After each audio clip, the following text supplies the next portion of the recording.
আজকে কথা বলবো আইবিএস বা ইরিটেবল বাউল সিনড্রোম নিয়ে। সাধারণত এটি একটি ফাংশনাল গাট ডিসঅর্ডার। সহজভাবে বললে অন্ত্রে কোনো ঘা, টিউমার বা স্থায়ী ক্ষত থাকে না, কিন্তু অন্ত্র ঠিক মতো কাজ করে না।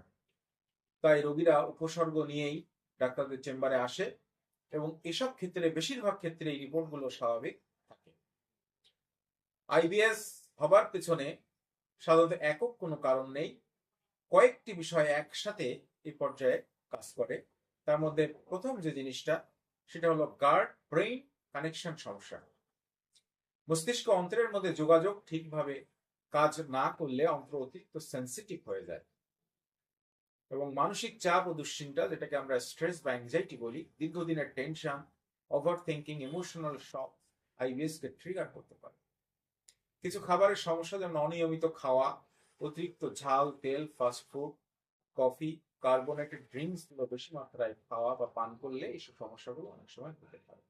ইন্টেস্টিনাল মটিলিটি ডিসঅর্ডার, আমাদের অন্ত্রের চলাচল কখনো ধীর বা কখনো দ্রুত হয়ে যাওয়ার কারণে ওই ধরনের সিমটম দেখা যেতে পারে। পূর্বের সংক্রমণ, যেটাকে বলি পোস্ট ইনফেকশিয়াস আইবিএস, আমাশয় বা সিভিয়ার ডায়রিয়া হওয়ার পরে অনেকের আইবিএস শুরু হতে পারে।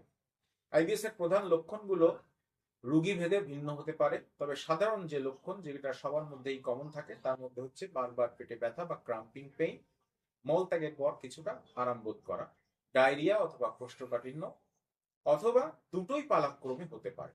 পেট ফাঁপা, গ্যাস, পেট ভার ভার লাগা, মল পুরো পরিষ্কার হয় না এমন একটা অনুভূতি, সকালে বেশি সমস্যা থাকে, মানসিক চাপ বাড়লে উপসর্গগুলো বাড়তে পারে। রিপোর্টে বড় কোনো সমস্যার পর্যায়ে ধরা পড়ে না।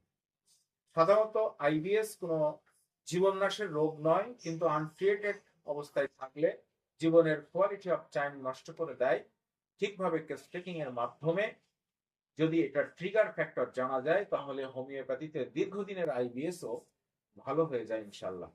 আমরা আমাদের চিকিৎসা জীবনের অভিজ্ঞতা থেকে দেখেছি আইবিএস আসলে বড় কোনো সমস্যা নয়। যদি সঠিক কারণ অন্বেষণ করে হোমিওপ্যাথি, ক্লাসিক্যাল বা কনস্টিটিউশনাল ওয়েতে এটি চিকিৎসা করা হয়, তাহলে অল্প দিনের মধ্যেই আইবিএস সম্পূর্ণ নিয়ন্ত্রণে আসবে এবং একটি দীর্ঘ সময় ওষুধ খাওয়ার পরে এটা সম্পূর্ণ নিরাময় সম্ভব ইনশাল্লাহ।